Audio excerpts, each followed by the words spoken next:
1 से लेकर 4 तक प्रश्न मैं अपनी पिछली वीडियो में आपको पढ़ा चुका हूँ, तो आप उस वीडियो को मेरे चैनल पर जाकर देख सकते हैं। प्रश्न नंबर 5 है, निम्नलिखित प्रत्येक में गुणन के अंतर्गत उपयोग किए गए गुणधर्मों का नाम लिखिए। 3 पार्ट दिए हैं, इसमें हमें गुणधर्म का नाम बताना है गुणन के अंतर्गत। देखिए पहला पार्ट है -4/5 गुणा 1 बराबर 1 गुणा -4/5 बराबर आंसर है -4/5। तो ये कौन सा गुणधर्म है?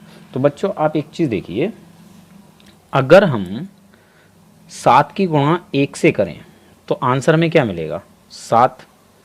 और अगर हम 1 की गुणा 7 से करें तो आंसर हमें क्या मिलेगा? 7।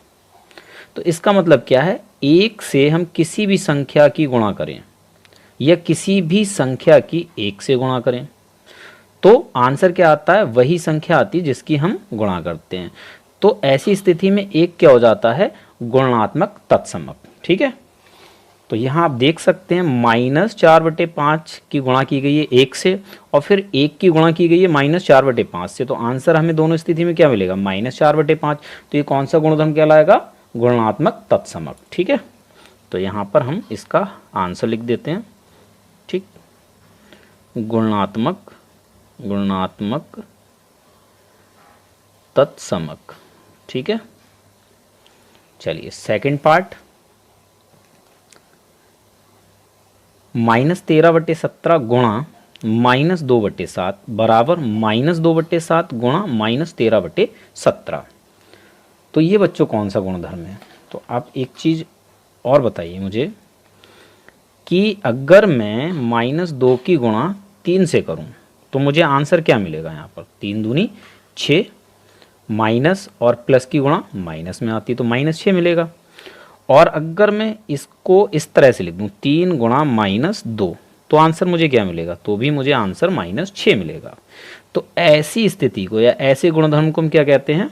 क्रम विनिमय।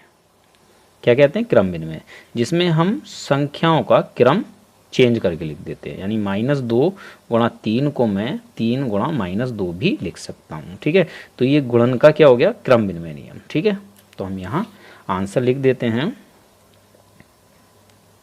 गुणन का क्रम विनिमय नियम या क्रम विनिमयता भी आप बोल सकते हैं इसे। पार्ट थर्ड देखते हैं बच्चों क्या है। पार्ट थर्ड में है -19/29 गुणा 29/-19 बराबर आंसर 1। तो देखिए बच्चों, अगर मैं 2/7 की गुणा 7/2 से करूं, क्या किया है मैंने? 2/7 का व्युत्क्रम लिख लिया है यहाँ पर 7/2। व्युत्क्रम क्या होता है? जैसे यहाँ 2/7 लिखा है तो इसको मैंने क्या लिख दिया? 7/2। तो ऐसी स्थिति में जब हम गुणा करते हैं तो हमें आंसर यहाँ मिलता है प्लस का 1। जैसे 7 से ये 7 कैंसिल हो जाएगा एक बार में और 2 से ये 2 कैंसिल हो जाएगा एक बार में, तो 1 गुणा 1 क्या आएगा हमारा? प्लस का 1। ठीक है, तो इस नियम को हम कहते हैं गुणन का प्रतिलोम नियम। ठीक है, जैसा कि आप यहाँ देख सकते हैं -19/29 की गुणा किससे की गई है? -19/29 के व्युत्क्रम से, यानी 29/-19 से। तो यहाँ -19 से -19 एक बार में कैंसिल हो गया, 29 से 29 एक बार में कैंसिल हो गया, तो हमें क्या प्राप्त होगा? 1 गुणा 1 जो कि होता है प्लस का 1। ठीक है, तो इस नियम को हम क्या कहते हैं? गुणन का प्रतिलोम नियम। ठीक है, तो यहाँ आंसर लिख देते हैं गुणन का प्रतिलोम नियम या गुणधर्म। ठीक है, चलिए अगला क्वेश्चन करते हैं।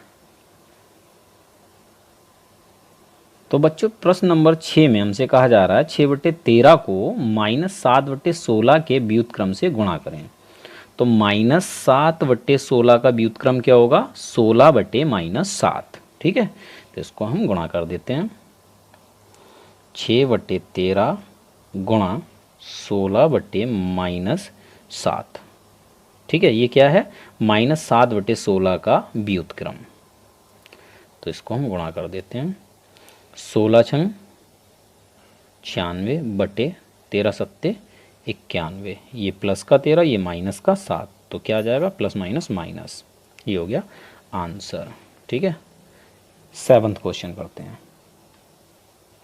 प्रश्न नंबर 7 में हमसे कहा जा रहा है बताइए कौन से गुणधर्म की सहायता से आप 1/3 गुणा ब्रैकेट में 6 गुणा 4/3 को 1/3 गुणा 6 ब्रैकेट में गुणा 4/3 के रूप में अभिकलन करते हैं। तो बच्चों आप एक चीज़ पहले समझ लें कि आपको कोई 3 संख्याएं दे रखी हैं इस तरह से 2 गुणा 3 गुणा 5। तो इसको चलिए हम हल करते हैं। तो आंसर हमें क्या प्राप्त होगा, देखिए 2 गुणा, अगर कोई चीज़ पहले ब्रैकेट में दे रखी तो उसे सॉल्व करते हैं। कितना हो जाएगा, 3 पंजे 15। जैसे ही ब्रैकेट हटाएंगे गुणा हो जाएगी इनमें, और ये हो जाएगा 15 दूनी 30।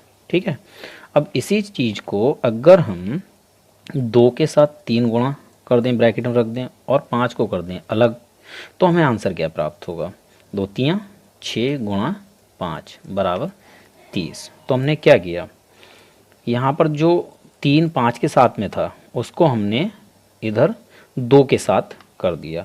तो इस नियम को हम कहते हैं गुणन का सहचार्य नियम। ठीक है, क्या कहते हैं, गुणन का सहचार्य नियम। तो हम यहाँ आंसर लिख सकते हैं, आंसर गुणन का सहचर्य नियम। क्लियर बच्चों बात। चलिए नेक्स्ट क्वेश्चन करते हैं।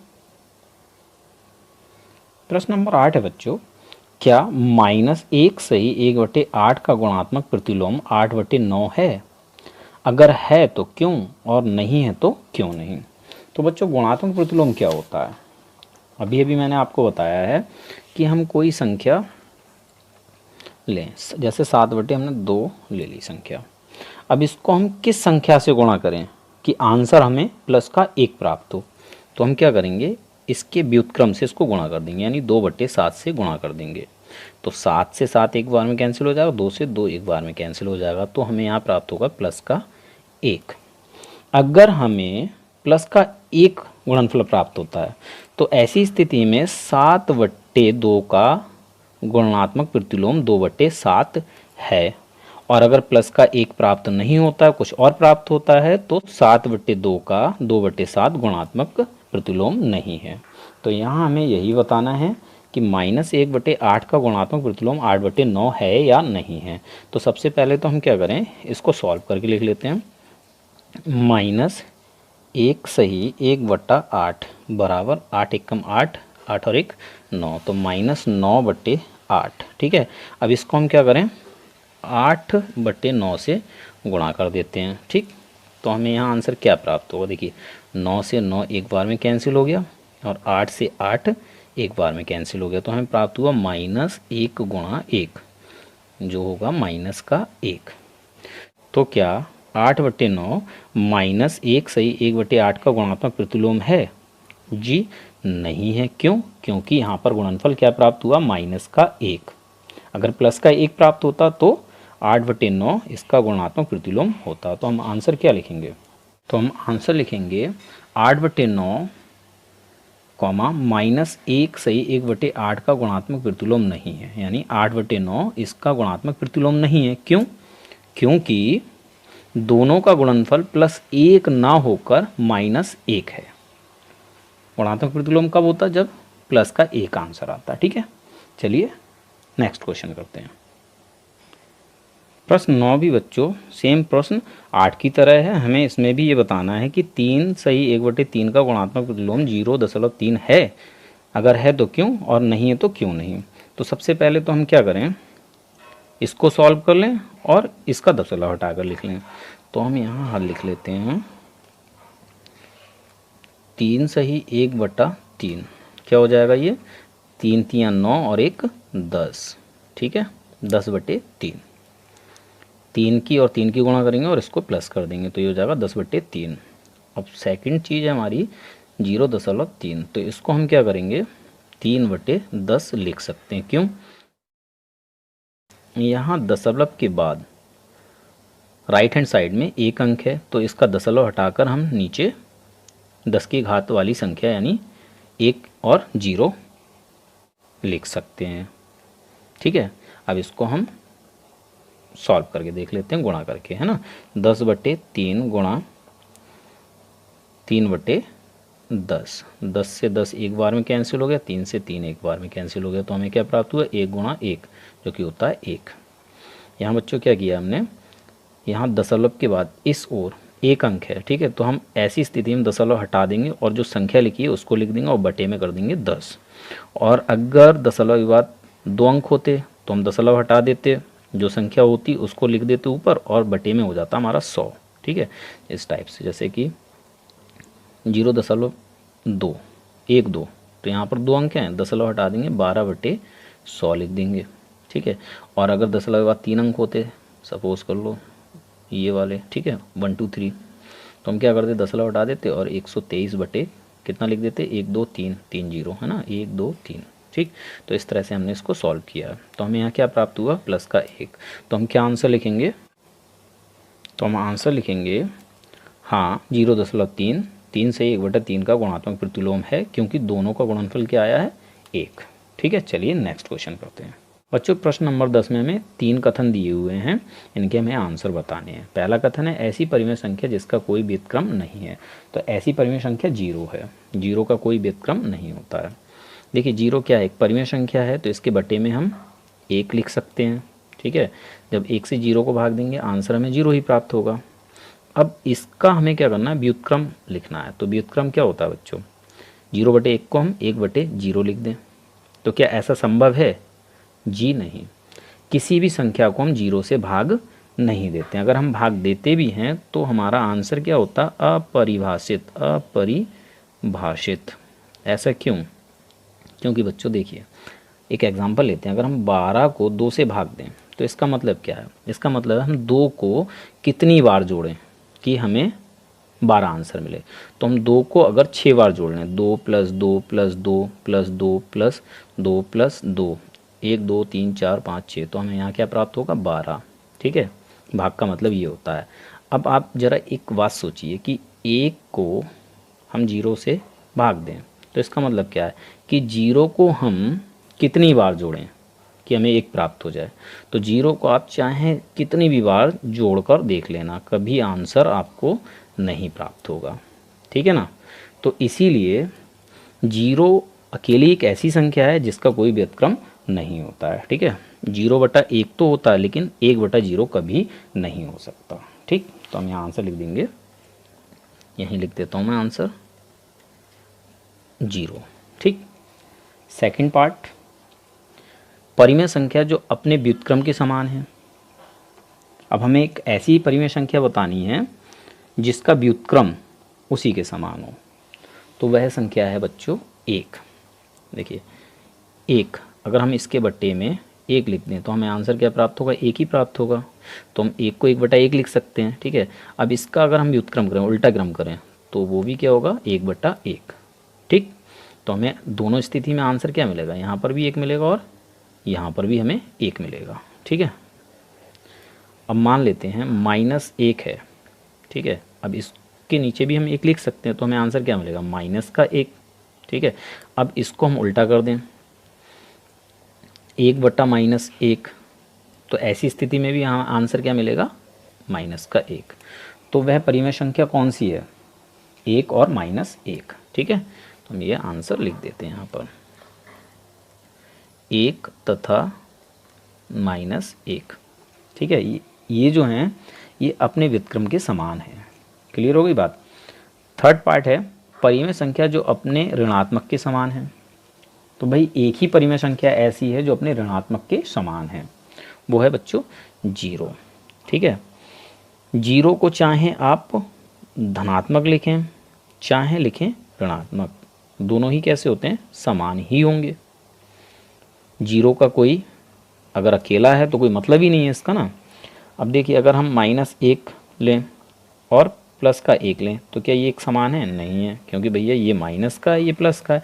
लेकिन 0 ना तो कभी प्लस का होता ना कभी माइनस का। ठीक है बच्चों, प्रश्न नंबर 11 में हमें रिक्त स्थानों की पूर्ति करना है।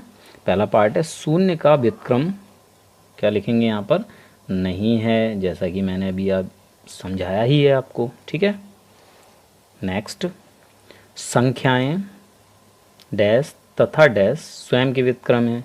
तो अभी मैंने आपको बताया 1 और -1 ठीक है, ये अपने व्युत्क्रम के ही समान होते हैं।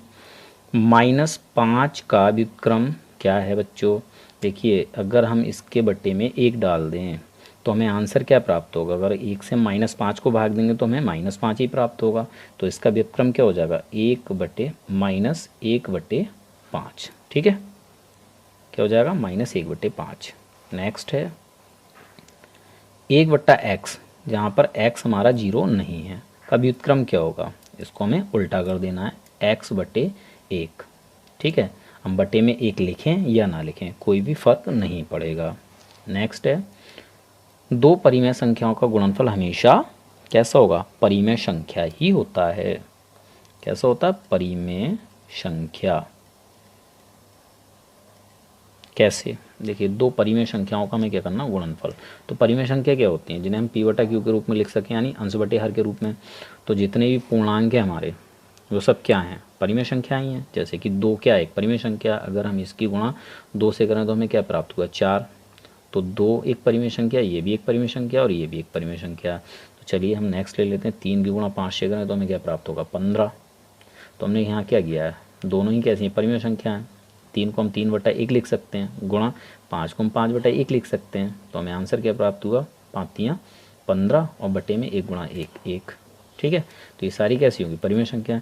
तो अगर हम 2 परिमेय संख्याओं की गुणा करें तो हमेशा हमें क्या प्राप्त होगा? परिमेय संख्या। एक एग्जाम्पल और ले लेते हैं, 2/7 की हम गुणा कर दें 3/5 से, तो ये क्या? परिमेय संख्या है, क्योंकि हम इसे p/q के रूप में लिखा हुआ है। ये भी एक परिमेय संख्या है। तो इसका मतलब क्या होगा? 3 दूनी 6 बटे 7 पंजे 35। यहाँ क्या प्राप्त हुआ? यहाँ भी एक बटे वाली संख्या प्राप्त हुई। तो 2 परिमेय संख्याओं का गुणनफल हमेशा क्या होता है?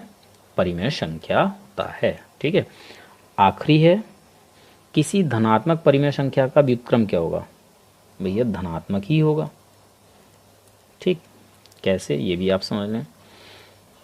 2/5 क्या है? एक धनात्मक संख्या है, तो इसका अगर हम व्युत्क्रम करें तो क्या होगा? 5/2। ये भी क्या हुआ? धनात्मक। एक और एग्जांपल लेते हैं, 1/2 क्या है? एक परिमेय संख्या है। कैसी? ये धनात्मक है। इसका व्युत्क्रम क्या होगा? 2/1। तो ये भी एक धनात्मक है।